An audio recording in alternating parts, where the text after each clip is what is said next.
Assalamualaikum warahmatullahi wabarakatuh. Salam sejahtera bagi kita semua. Saya Lutfian BM18032010053 dan rekan saya yang bernama Dina Rosida BM18032010051. Di sini kami akan membahas tentang modul 3 yaitu Fansim. Yang pertama, di sini saya akan membahas tentang sejarah sistem dinamis. Sistem dinamis merupakan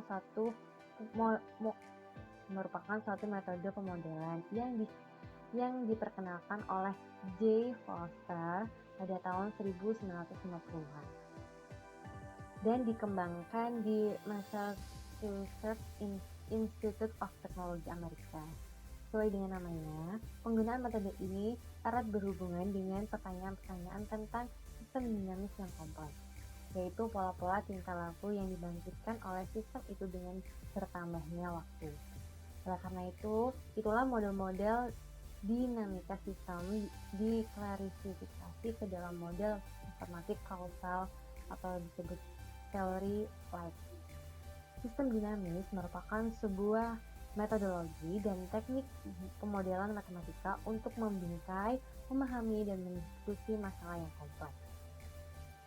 Awalnya dikembangkan pada tahun 1950 untuk membantu manajer perusahaan meningkatkan pemahaman mereka tentang proses-proses industri. Sistem dinamis saat ini digunakan di seluruh sektor publik dan swasta untuk perancangan dan analisa kebijakan. Selanjutnya yaitu kita perlu mengetahui pengertian dari sistem dinamis itu sendiri, yang dimana sistem dinamik adalah suatu metode yang digunakan untuk mendeskripsikan, memodelkan, dan mensimulasikan suatu sistem yang dinamis dari waktu ke waktu terus berubah. Di dalam sistem dinamik diajarkan bagaimana berpikir secara sistem, artinya bahwa dalam menyelesaikan suatu masalah tidak dilihat pada satu pokok bagian saja, tetapi dilihat semua pengaruhnya terhadap semua yang berhubungan dengan masalah tersebut. Dapat dikatakan bahwa sistem dinamik merupakan umpan balik atau feedback struktur yang saling berkaitan dan menuju ke arah keseimbangan. Berikut adalah gambar dari causal loop. Yang di bawah itu adalah gambar dari causal loop. Selanjutnya yaitu langkah-langkah sistem dinamis. Yang pertama, pastinya identifikasi masalah. Yang kedua, tentukan faktor-faktor yang dominan terhadap permasalahan. Yang ketiga, menelusuri terbentuknya loop umpan balik dan interaksi antar loop dengan yang lainnya. Dan yang keempat, melakukan perhitungan simulasi. Dan yang kelima, menentukan validitas dari model yang dibuat. Yang keenam, menerapkan kebijakan tertentu dalam melakukan modifikasi terhadap model. Dan selanjutnya, melakukan simulasi berikutnya dengan model yang mengalami perubahan. Dan yang terakhir yaitu menarik kesimpulan.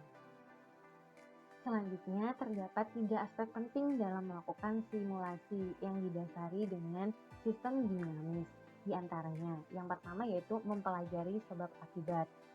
Apa sih sebab akibat itu? Sebab akibat yaitu melalui pola pikir berdasarkan sebab akibat akan dapat diorganisir ide-ide dalam mempelajari suatu sistem dinamis. Contohnya yaitu inflasi, yang dimana pengurangan tenaga kerja dapat menambahkan inflasi.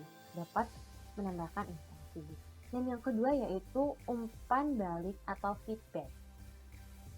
Umpan balik atau feedback sendiri itu merupakan di dalam metode sistem matematis, sistem dinamis, pengaruh kausal yang paling penting adalah pengaruh dari segala yang tercakup di dalam feedback loop.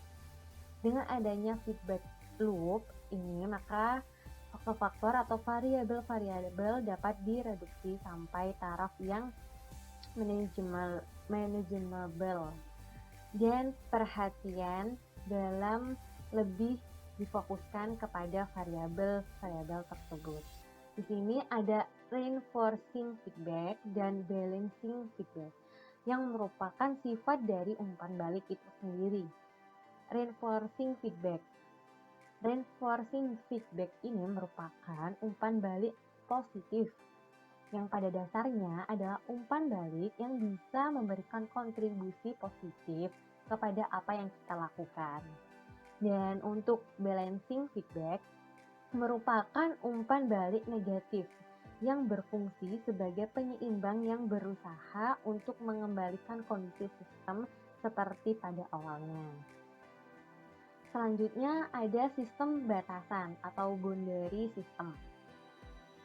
Secara sederhana, definisi batasan sistem adalah suatu garis pembatasan yang menentukan faktor-faktor atau variabel mana saja yang termasuk di dalam sistem dan mana saja yang tidak.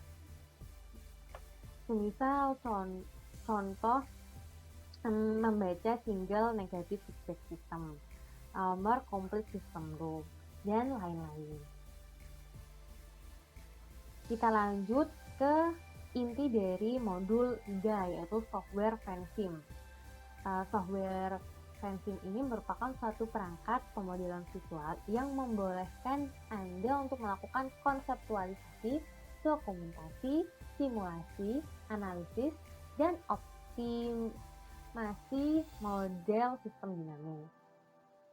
FanSim ini menawarkan suatu cara yang sederhana dan fleksibel tentunya dalam membangun model simulasi dari diagram simple causal atau disebut dengan causal loop diagram atau diagram stock dan flow atau kita sebut dengan stock and flow diagram dengan menghubungkan kata-kata tanda panah. Keterkaitan antar variabel sistem dimasukkan dan dicatat sebagai hubungan kausal. Selanjutnya di sini saya akan membahas bagian-bagian dari software FanSim. Yang pertama nantinya akan muncul yaitu tampilan utama FanSim yang dinamakan title bar. Di title bar nanti akan ada menu, main bar, boot window atau lembar kerja, status bar, output window, analysis tool, dan terakhir control panel. Di bagian ini terdapat bagian-bagian yang lain. Misal nih, di menu itu ada menu file, menu edit, menu view. Yang dimana menu file itu terdiri dari fungsi-fungsi umum atau seperti open model, save, dan lain-lain. Dan selanjutnya ada menu edit yang dimana membolehkan Anda untuk menyalin dan menempatkan paste. Ada juga menu view yang mempunyai pilihan untuk memanipulasi sketsa model dan sebagainya. Masih banyak lagi di bagian menu. Selanjutnya yaitu ada di bagian main toolbar. Main toolbar ini ada fungsi pada menu toolbar ini ada new model yang pertama yaitu membuat baru suatu model FanSim. Yang kedua ada open model, membuka model FanSim yang sudah ada. Ada save, ada print, ada cut, ada copy paste, ada name dan run a simulation dan lain-lain. Selanjutnya yaitu ada bulk window atau lembar kerja. Di lembar kerja ini nantinya kalian akan menemui yaitu seperti look, sketch, move, test, word, and around. Ada variabel konstan, ada box variabel, ada arrow, ada rate, dan lain sebagainya. Masih banyak lagi. Dan selanjutnya ada status bar yang dimana di bagian ini memperlihatkan kondisi sketsa dan objek dalam sketsa. Terdapat bagian-bagian di status bar. Yang pertama ada set font on select first, ada set size on select first, ada set bold on select first, dan lain-lain. Dan yang kelima ada output window. Output window di sini ditampilkan dengan mengeklik pada salah satu tombol analisis tool. Di sini output window tersebut dengan cara mengeklik pada salah satu tombol tool analisis. Tool analisis mendapatkan informasi dari model dan menampilkan informasi tersebut dalam suatu jendela sebagai diagram. Dan selanjutnya ada analisis tool. Analisis tool ini merupakan bagian yang digunakan untuk memperlihatkan informasi tentang variabel workbar, baik tempat atau nilainya dalam model. Yang di dalamnya ada cursor tree, ada user tree, ada loop, ada dokumen, dan lain-lain. Dan yang terakhir ada control panel. Control panel ini membolehkan Anda untuk mengubah nilai setting awal yang mengatur operasi function. Selanjutnya di dalam control panel ini terdapat 5 folder yang dimana ada variable selection, ada time axis, ada scaling, ada dataset, dan graph. Dan di sini saya akan melanjutkan tentang bab 3 yaitu metodologi deskripsi studi kasus yang nantinya kita akan selesaikan dengan software Framesim. PT Sariwangi merupakan perusahaan di bidang perkebunan yang menerapkan produksi mutu stok dengan permintaan yang fluktuatif dan tidak menentu. Dengan kemampuan yang dimiliki, perusahaan tidak setiap bulannya dapat memenuhi permintaan dan kemudian menghasilkan order backlog. PT Sariwangi berusaha untuk memenuhi permintaan pelanggan dengan mengubah kapasitas produksi dengan memanfaatkan tenaga kerja yang dimiliki. Namun yang terjadi permasalahan dalam perusahaan ini adalah banyaknya variabel dalam sistem yang terlibat dalam perencanaan kapasitas produksi. Dengan adanya interaksi antar variabel di dalam sistem, maka langkah awal untuk menyelesaikan permasalahan ini adalah diusulkannya untuk membuat model dan simulasi sistem dinamik. Berdasarkan masalah di atas, maka dibuatlah model simulasi causal loop diagram dengan sasaran utamanya adalah untuk mengidentifikasi variabel-variabel yang terlibat dalam sistem produksi. Untuk mengungkapkan kejadian hubungan sebab akibat dari variabel-variabel sistem ke dalam bahasa gambar, di mana gambar yang ditampilkan adalah panah-panah yang saling terkait satu sama lain untuk menentukan arah hubungan antar variabel. Yang nantinya saya akan buat yaitu causal loop diagram yang nantinya akan jadi seperti ini. Yang pertama, saya akan membuka software Framesim, lalu selanjutnya saya akan mengklik variabel di sini.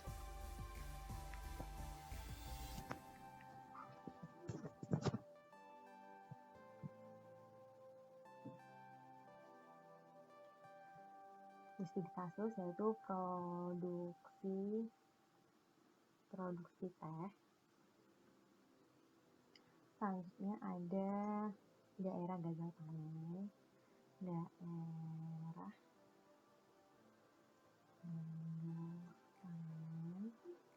selanjutnya ada bahan baku teh,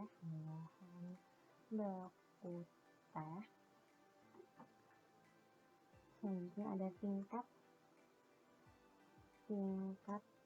permintaan teh, ada luas lahan teh,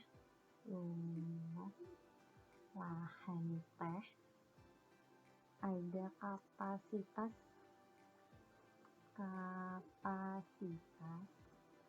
produksi, ada jumlah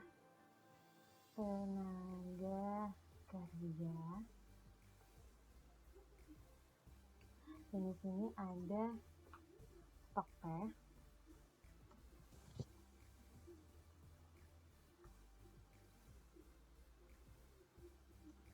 Ada lagi di sini ada konsumsi teh.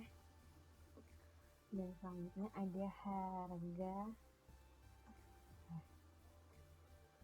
ada ekspor teh, dan di sini juga ada impor.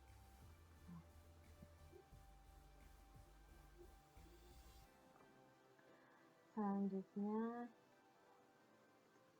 di sini ada gambar move atau size. Di sini gunanya untuk mengatur ini sesuai dengan yang kita inginkan nantinya. Misal ini saya letakkan di sini, dan ini di sini, ini di sini, ini di sini, dan ini di sini. Ada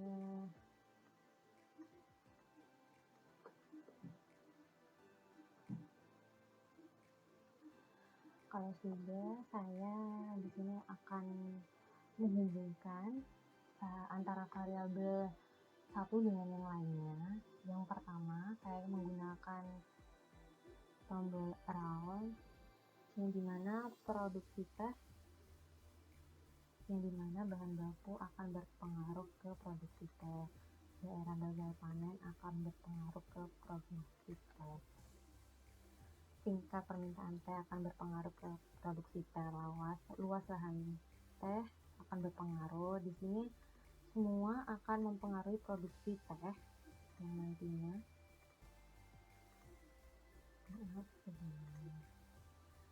Nah, di sini produksi teh akan mempengaruhi stok teh.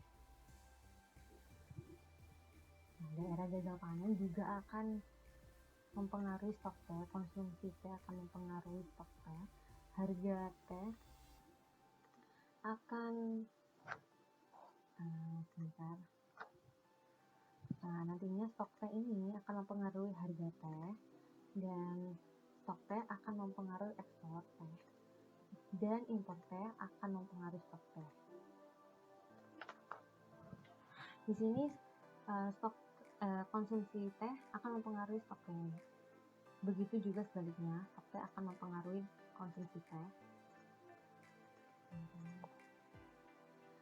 Dan selanjutnya tingkat permintaan teh di sini akan mempengaruhi juga jumlah tenaga kerja, dan jumlah tenaga kerja akan mempengaruhi tingkat permintaan teh.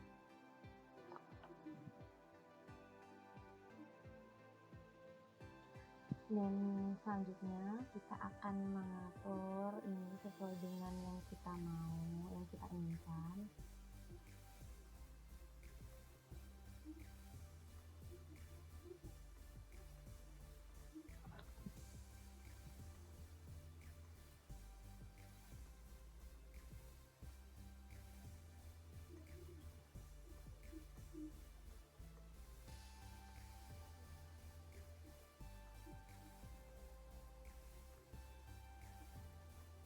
Ini sebenarnya menyesuaikan keinginan, dan ada yang kegabung tadi biar nanti kelihatan juga.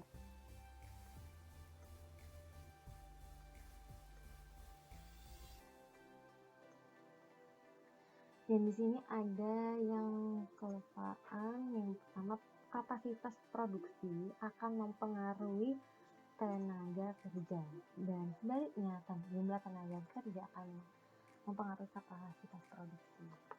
Ini lagi biar ini kelihatan kalau ada dua yang mempengaruhi, sama-sama mempengaruhi.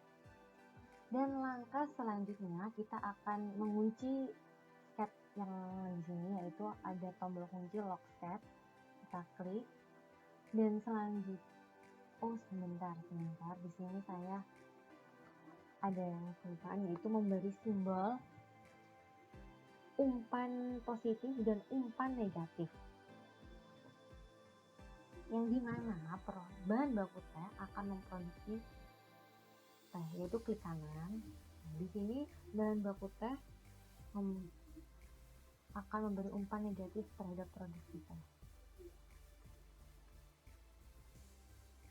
Akan memberi umpan positif terhadap produk kita. Dan daerah gagal panen teh akan memberi umpan negatif. Kenapa? Karena jika daerah gagal panen semakin besar, maka produksi tehnya semakin kecil. Dan tingkat permintaan teh juga akan mempengaruhi, yaitu sebagai umpan positif. Dimana jika tingkat permintaan teh menambah, maka produksi teh juga akan menambah. Setelah semua diberi umpan positif maupun negatif, selanjutnya kita mengunci lock step. Dan tahap selanjutnya akan dijelaskan oleh partner saya yang bernama Dina Rosnida. Sekian dari pemaparan materi yang dapat saya sampaikan. Mohon maaf apabila ada salah kata dan salah penyampaian kata. Kurang lebihnya, terima kasih. Assalamualaikum warahmatullahi wabarakatuh. Halo semuanya, kembali lagi bersama saya Dina Rosida, NPM 18051. Dan kali ini saya akan menjelaskan tentang penyelesaian studi kasus dengan menggunakan software Vensim. Nah, apa sih itu software Vensim? Software Vensim sendiri adalah suatu software ataupun perangkat pemodelan visual yang membolehkan Anda untuk melakukan konseptualisasi, dokumentasi, analisis, simulasi, dan optimasi model sistem dinamis. Nah, Vensim sendiri dia menawarkan suatu cara yang sederhana dan juga fleksibel dalam membangun model simulasi dari diagram simpel kausal atau causal loop diagram atau diagram stok dan juga flow. Dengan menghubungkan kata-kata dengan tanda panah, keterkaitan antar variabel sistem dimasukkan dan kemudian dicatat sebagai hubungan kausal. Seperti itu.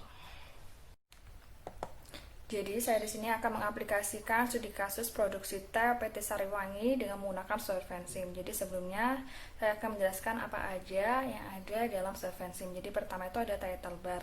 Title bar di sini tuh dia memperlihatkan dua item penting, yakni ada model Vensim yang sedang dibuka dan juga variabel workspace-nya. Kemudian di bawahnya ada menu. Menu itu terdiri dari ada file, edit, view, layout, model dan juga lain-lain. Kemudian di bawahnya ada yang namanya main toolbar.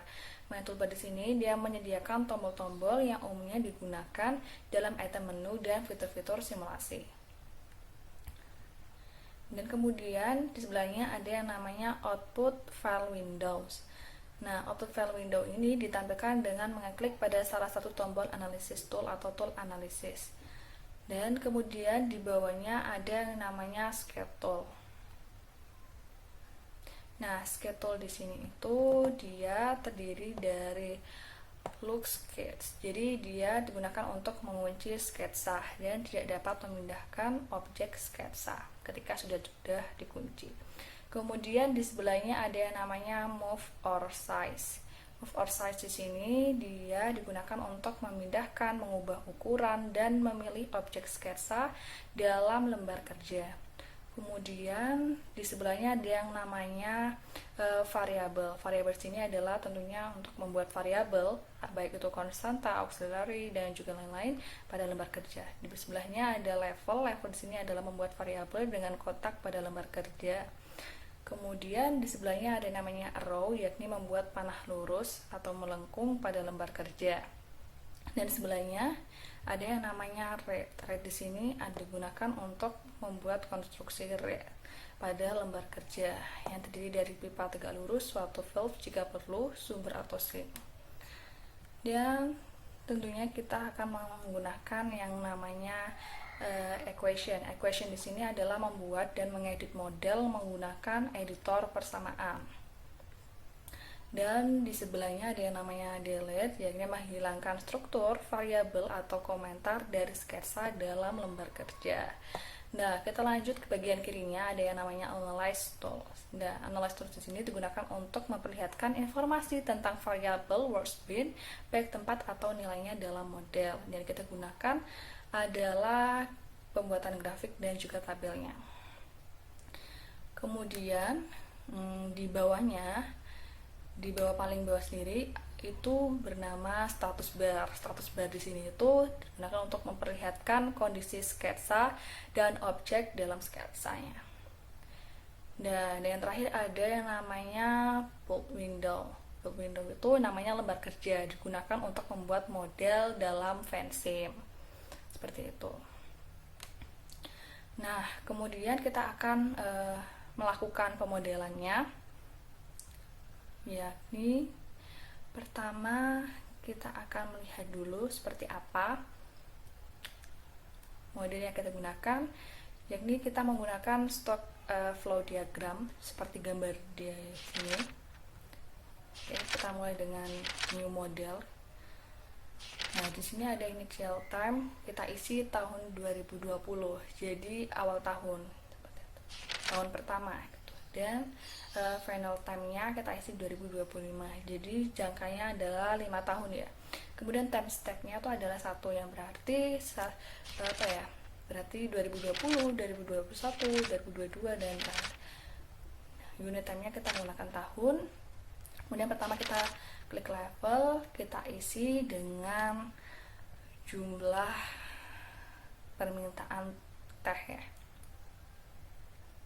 Di sini kita menggunakan 2 level, ada jumlah permintaan teh dan yang kedua ada ketersediaan bahan baku teh.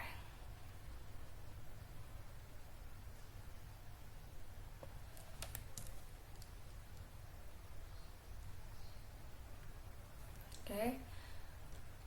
Kemudian kita isi rate-nya, yang berarti jumlah permintaan teh itu tergantung dari peningkatan permintaan dan juga penurunan permintaan, seperti itu. Bikin rate lagi.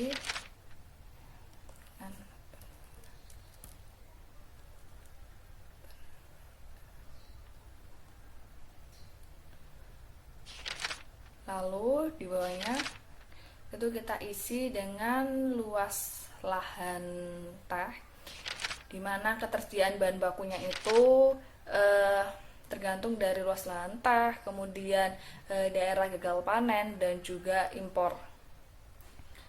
Oke, kita lihat, kita bikin lagi bagian impornya, dan yang kemudian kita bikin variabel, kita klik variabel, kemudian kita tulis dengan persentase peningkatan seperti itu. Lalu kita isi lagi variabel yang kedua, yakni ada persentase penurunan. Kemudian kita isi variabel lagi namanya permintaan pasar.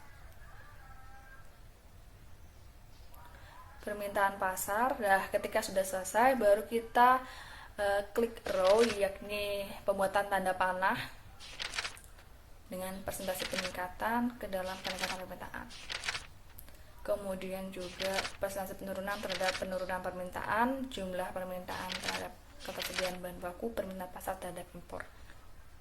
Nah, ketika sudah selesai baru kita kemudian bisa nih untuk memodifikasi tanda panahnya supaya tidak terlalu kaku dilihatnya ya. Kita bisa melengkungkan tanda panahnya. Nah, kemudian setelah sudah melengkung panahnya, kemudian kita klik equation.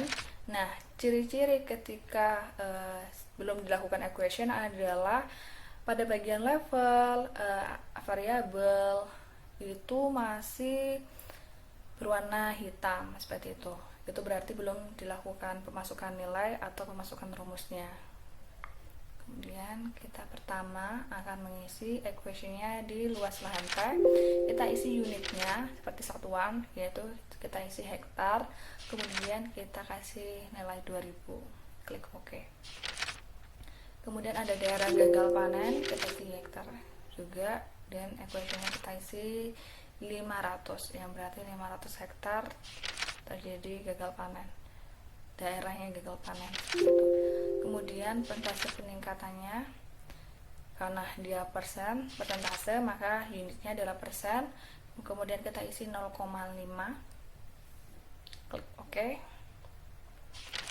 Kemudian kita pilih persentase penurunan juga, kita unitnya persen, equationnya kita isi 0,4, klik OK. Kemudian di peningkatan permintaan kita unitnya ton, equationnya kita pilih persentase peningkatan dikalikan dengan 2000. 2000-nya itu nanti tergantung kalian sendiri ya.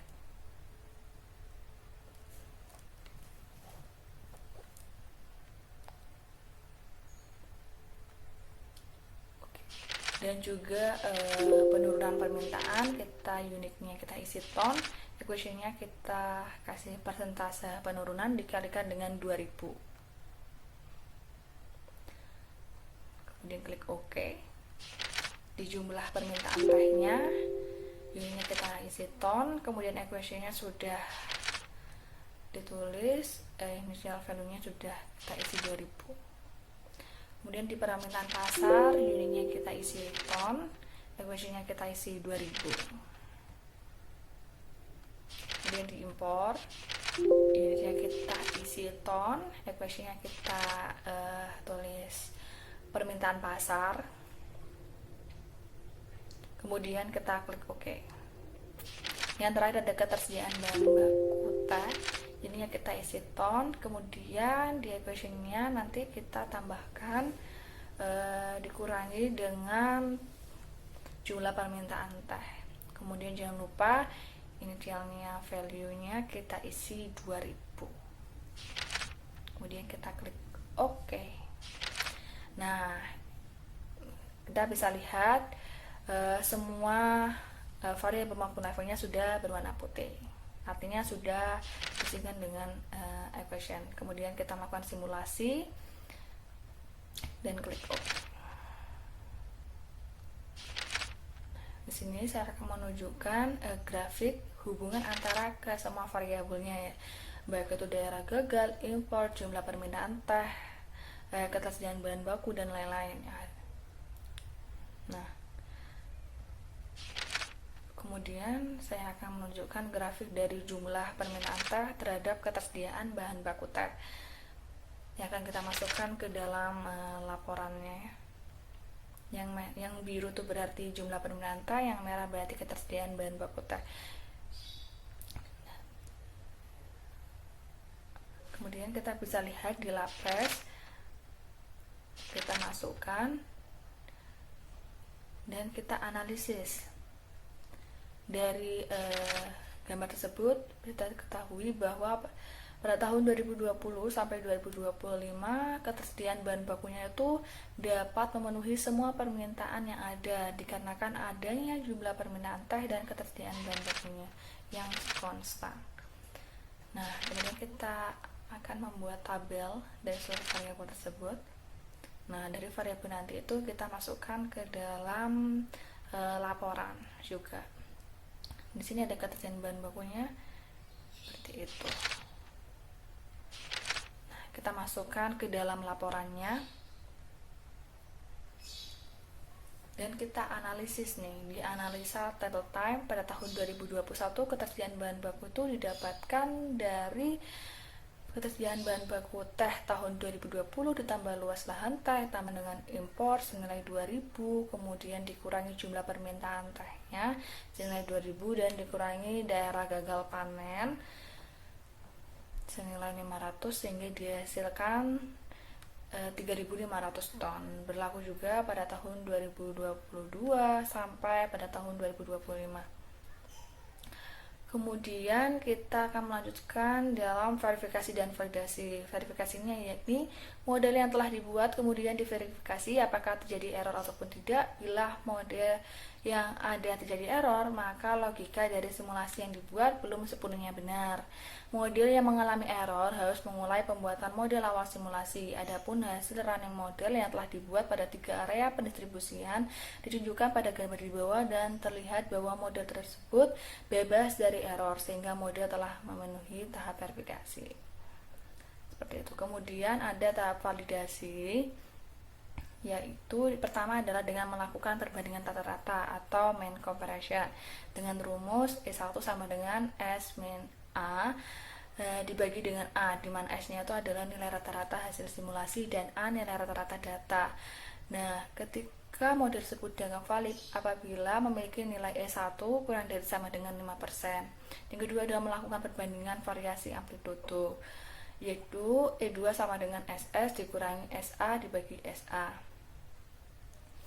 Nah, di mana SS adalah standar deviasi model dan SA-nya adalah standar deviasi data, dan sebuah model dengan valid apabila memiliki nilai E2 kurang dari sama dengan 30%. Kemudian ada validasi model pada Vensim seperti pada tabel berikut, yakni ada keadaan real dan juga keadaan simulasinya. Nah, ketika dilakukan perhitungan E1 itu didapatkan bahwa E1-nya tuh bernilai 0,0035 atau 0,35%, yakni berarti model simulasi tersebut valid. Yang kedua juga dilakukan perhitungan E2 dengan menghasilkan nilai 0,0048 atau 0,48%, sehingga model tersebut juga dikatakan valid.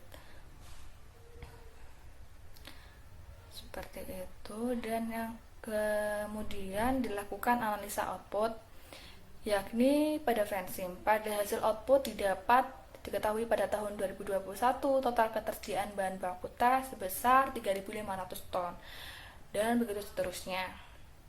Kemudian ada akibatnya.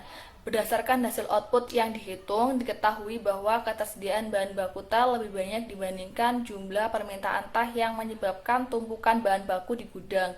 Persediaan barang yang berlebih dapat menimbulkan masalah baru yang mendatangkan kerugian. Kerugian yang pertama adalah menurunnya kualitas barang yang dibeli, penyimpanan barang yang tidak teratur dapat mengakibatkan barang rusak, dan pengolahan barang yang sulit karena tidak ada tempat untuk menyimpan barang yang berlebih. Kedua, kesulitan dalam melunasi tagihan yang datang dari pemasok, karena jika kas keuangan usaha sedang menipis dan memunculkan masalah baru, yakni menambah utang usaha. Yang terakhir, likuiditas usaha tidak seimbang karena proporsi aset yang kamu miliki tidak seimbang. Uang yang bisa digunakan untuk keperluan lain harus digunakan untuk menutupi hal-hal yang tidak perlu seperti ini. Sehingga rekomendasinya adalah dilakukan monitoring stok, kemudian pemantauan skala berkala, dan juga agar tidak terjadi overproduksi, sebaiknya penambahan kapasitas terpasang tidak dilakukan sekaligus, tapi dilakukan secara berangsur. Kelebihan produksi teh sebaiknya diekspor, apalagi dengan kondisi dolar yang saat ini terus meningkat nilainya terhadap rupiah, sehingga keuntungan yang dihasilkan dapat digunakan untuk menutupi biaya produksi dan menjual produk yang masa kadaluarsanya hampir habis, seperti itu, dan lain-lain. Sehingga dapat disimpulkan yakni Vensim sendiri adalah merupakan suatu perangkat pemodelan visual yang digunakan untuk melakukan konseptualisasi, dokumentasi, simulasi, analisis, dan optimasi model sistem dinamis. Dan yang kedua adalah hasil output yang diketahui pada tahun 2021 total ketersediaan bahan baku teh sebesar 3.500 ton sampai seterusnya. Dan berdasarkan hasil output yang dihitung, diketahui bahwa ketersediaan bahan baku teh lebih banyak dibandingkan jumlah permintaan teh yang menyebabkan tumpukan bahan di gudang. Maka dapat direkomendasikan dengan monitoring stok barang yang dimiliki secara berkala agar tidak jadi overproduksi. Sebaiknya penambahan kapasitas terpasang tidak dilakukan sekaligus, tapi dilakukan secara berangsur. Seperti itu. Nah, cukup sekian penjelasan modul 3 Vensim praktikum simulasi sistem industri dari kami. Mohon maaf bila terdapat banyak kesalahan dan penulisan, dan semoga bermanfaat. Terima kasih. Wassalamualaikum warahmatullahi wabarakatuh.